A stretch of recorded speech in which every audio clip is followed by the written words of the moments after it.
Hello my friends, welcome back to the channel. It's Adam Ratliff with Adam So Fun, and today we are going to stitch out this panel. I think it's from Riley Blank. I will link it below where I bought it from my favorite shop, Trish because it's less than 5 minutes away and I can spend a lot of money really quick. So we're gonna stitch this out. This is a pre-printed panel. It looks like a flag. I love it. There's a few things that bug me, but whatever. I think it's cute. And it was hanging on the wall, and I was like, I need that. So what was this panel called? I need that. I'm going to do some ruler work. I'm going to do some Pro Stitcher, so I thought I would come and bring you along. Happy 4th of July. It's 4th of July today, so yeah, let's get to stitching. I'm going to bring you up close.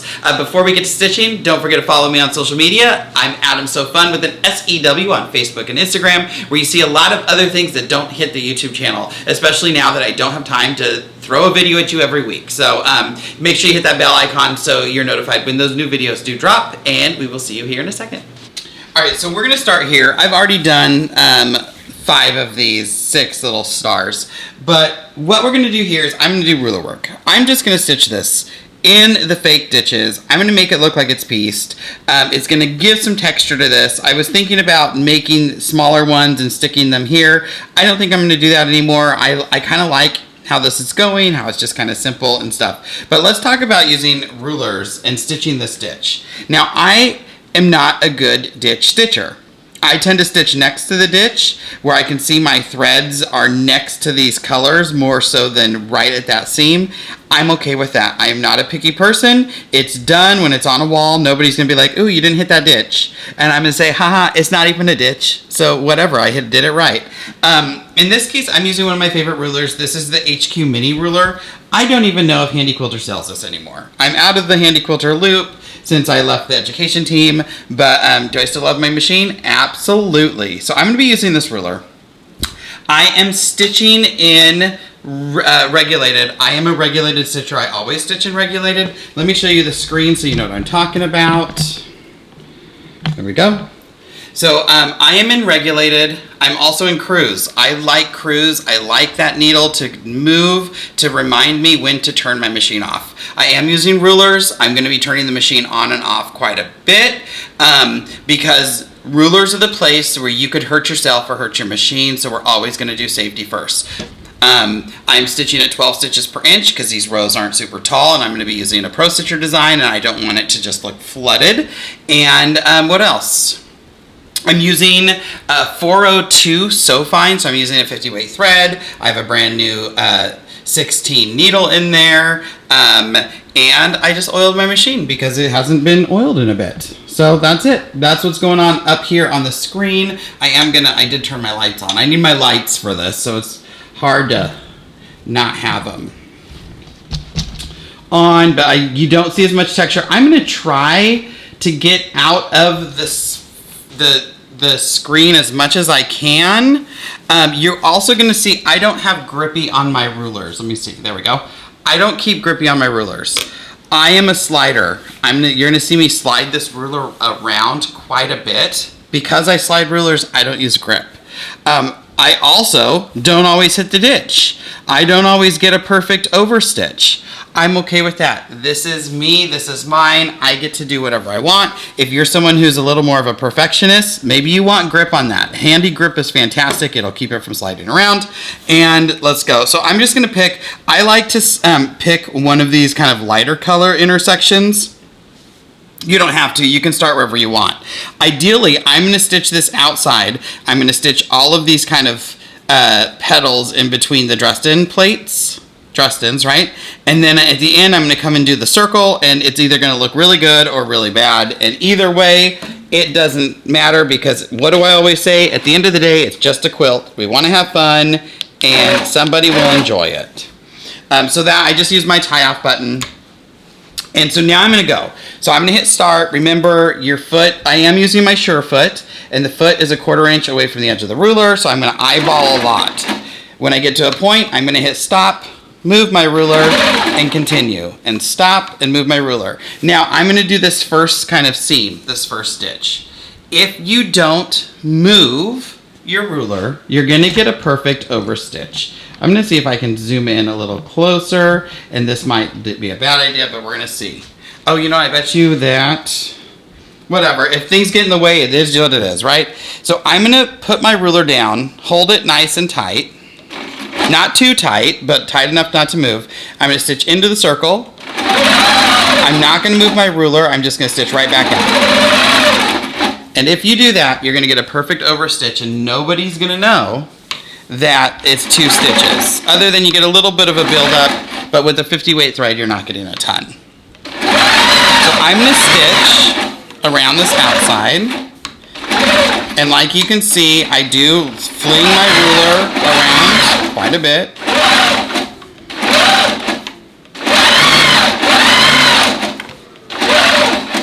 I was asked in classes quite a bit, like, do you really turn your machine on and off as you stitch? And, you know, are you just telling us that? Do you really do that? Most of the time I do. This being a design where there's so much stuff together, I don't necessarily have to hit stop because the ruler movements are so small. So I will finish this second half as if I'm not going to stop the machine. I'm going to leave the machine running. I do have it regulated 12 stitches per inch, cruise at 25. The needle's going to move very slow. But if I shake, if I do anything, I'm going to get extra stitches. I can't stop and think for a long time because the needle is running. And please do not try this if you are not proficient with rulers. Because again, this is when you might break your machine or break your hand.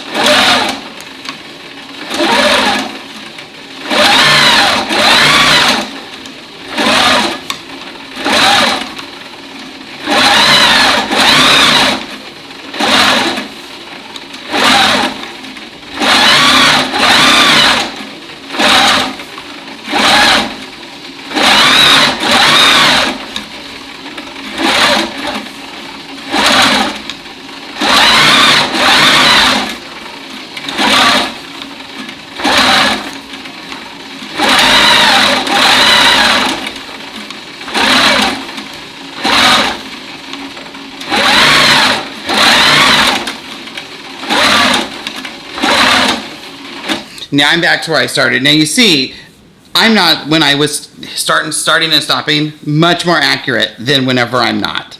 Because I'm not kind of rushing the clock.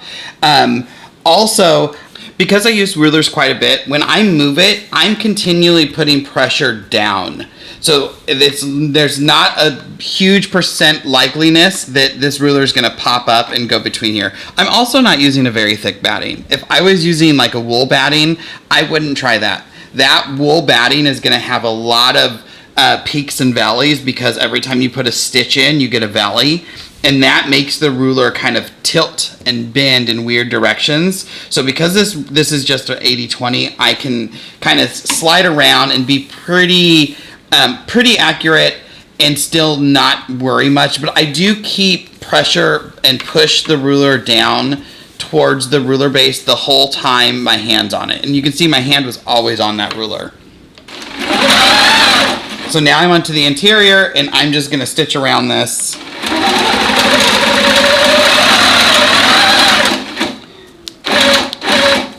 Was it perfect? Not at all. One of the things I've noticed, though, is when you just go for it, you tend to do a better job than when you try to do a good job. So like this one, and I'm only showing you this because I'm a quilter, and why not show off your mistakes? Oops, there we go. You can see this one's not, it's a little more jagged. I tried to be good here. The rest of them, I just went for it. Because your body knows how to make a circle. Your brain just wants to tell you that you're not good enough. So that part is done, and I can turn this off and we can kind of see a little bit of texture. It's super cute. I'm using a beige. I think that's gonna work well with everything. And I can say, hey Mickey, I used your favorite color. So now let's talk about the stripes. What do we want to do here? What's going on? How do we want to quilt it? I am gonna use Pro Stitcher, so I'm gonna engage my Pro Stitcher.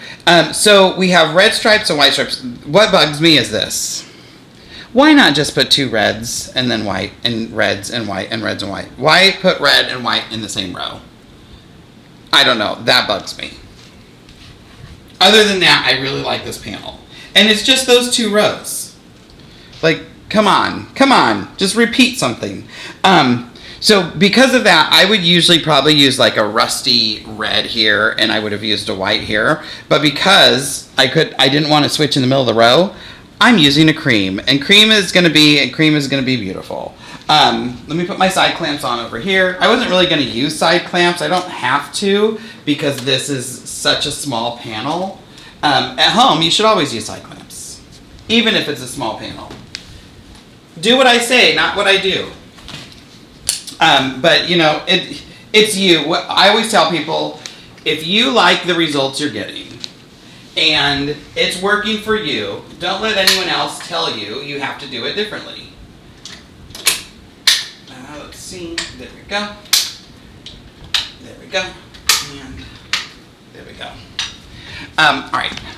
And we want to make sure those clamps are on before we start this because we're about to add points and stuff. So my first thing is I want to create an area around that top row. And I'm going to do this row by row. To me, that just is going to be easier.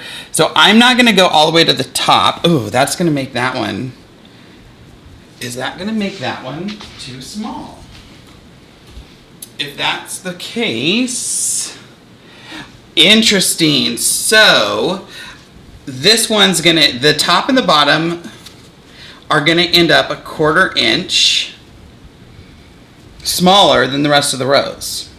So if I'm going to pick my design and it's going to fill a row, it's now not going to fill the row correctly because, or my binding has to go over that top row. So that's just what it's going to be. The binding is going to stick over the top row. Let me see. So I'm going to make an area, and I'm just going to go to the very top because I can always shrink it down. So we're going to go up here. I'm going to multi-point because I'm sure these weren't printed straight. So I'm in my area tab. So let's go up to my thing. So here we are. I'm in my area tab. I can hit multi-point or I can hit the diamond on my handlebar. That's what I'm going to be hitting because that's one of the best features on the Infinity, or the Amara, or the Forte, or the Amara 24, or whatever machine you might have. I'm coming down here. Now this is a very important part. I'm going to multi-point across this, and I'm going to multi-point quite a bit because the design I want to use is going to have a straight line at the bottom of this row.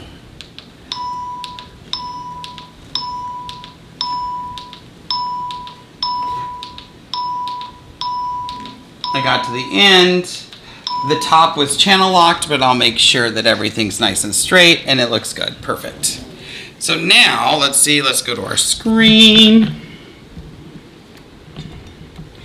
So now we're at the screen. I'm gonna hit my bottom house refresh. That's gonna show me my area. And now I'm going to pick my design. So I'm gonna file, design, open. And I am using a Quiltable design because I was like, oh, I remember some things. So we have this flagpole border spacers, and then we have this flagpole border piece. And what I'm gonna do is on the reds, I am going to do just the lines, I think. And then on the whites, I'm going to do the lines and the stars. So it's nothing super fancy. I know these rows are 2.5, so I'm going to modify, resize, turn on my lock, and I'm going to go to my height, and I'm going to change this by 2.5. By turning on the lock, it's going to keep the design proportional. And then I can hit 1:1, this 1:1 right here. This shows me the true size. It does not look like it's big enough or it's gonna fit in that area, but I measured it. It is 2.5 inches tall. So now I'm gonna go to a line and I'm just gonna hit center over here just so I can center it, and then I can hit no align, and we can repeat this design. I'm not using fill. I don't even think fill would work. Oh, fill worked. Yeah, we're gonna use fill. Yeah, I like that.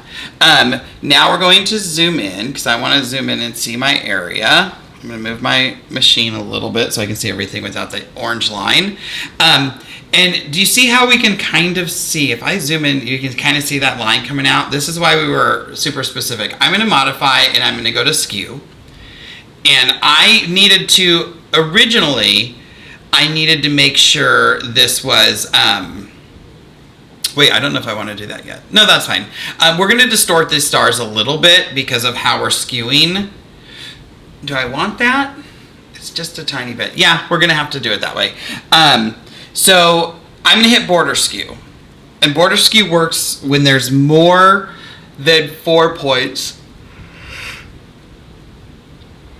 And border skew works best when there's more than 4 points in their right angles. So I'm gonna hit border skew.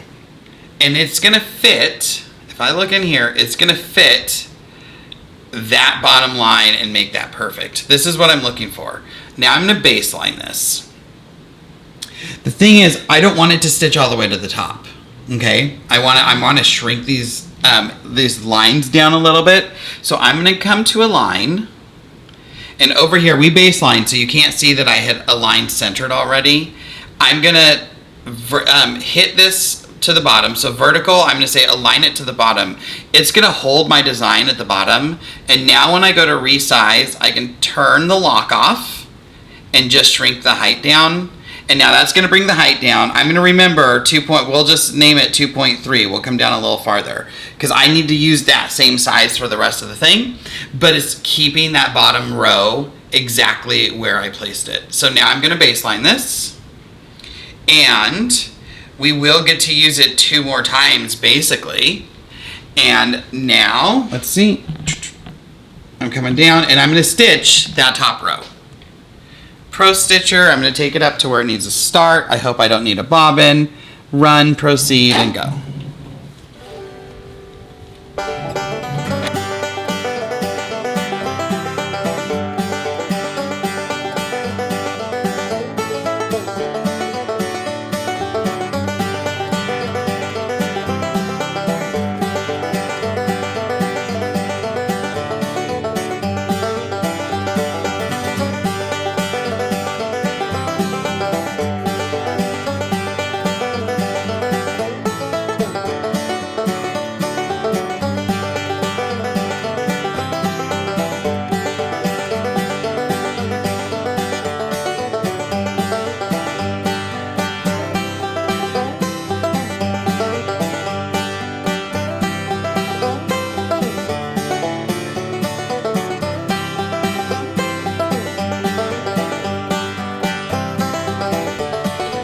First row's done. Let me grab some scissors and trim.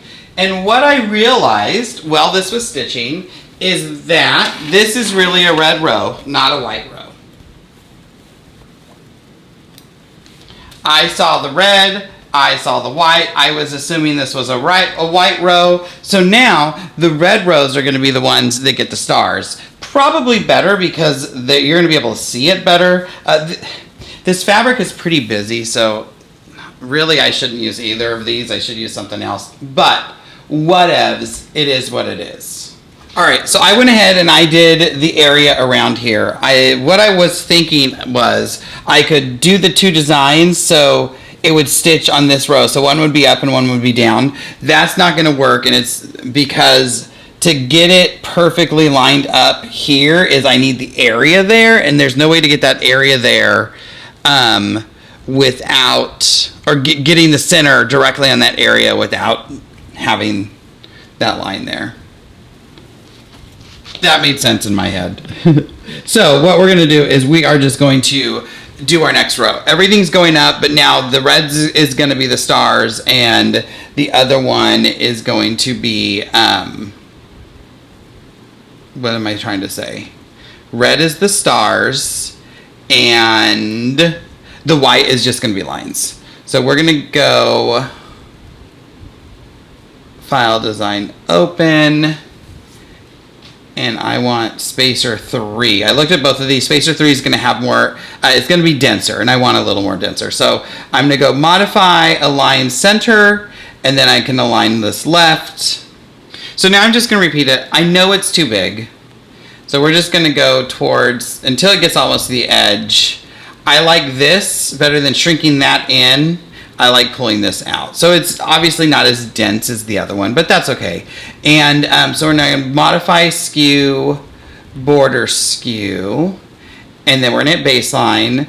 And then I'm going to do the same thing I did. I'm going to resize, my lock is off, and I'm going to align this to the bottom, because I don't want the bottom to move, and I'm going to resize it to 2.3. And that'll bring those lines down. So this one's just going to be some straight lines. Nothing wrong with that. Baseline. And now I'm going to stitch that next row. Oops. And this is going to be the process through the whole thing. So I'll let you watch this row, and then I'm going to finish this up, and we'll see you when it's done. Pro Stitcher run.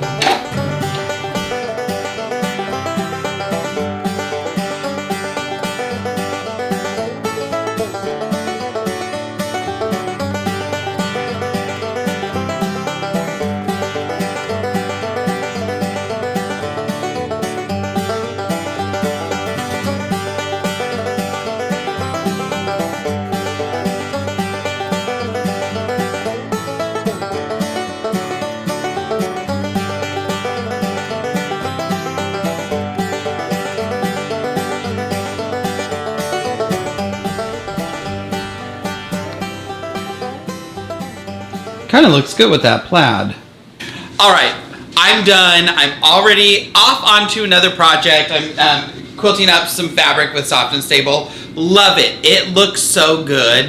If you haven't quilted Soft and Stable or Fat Batting, the Pellon has their stuff.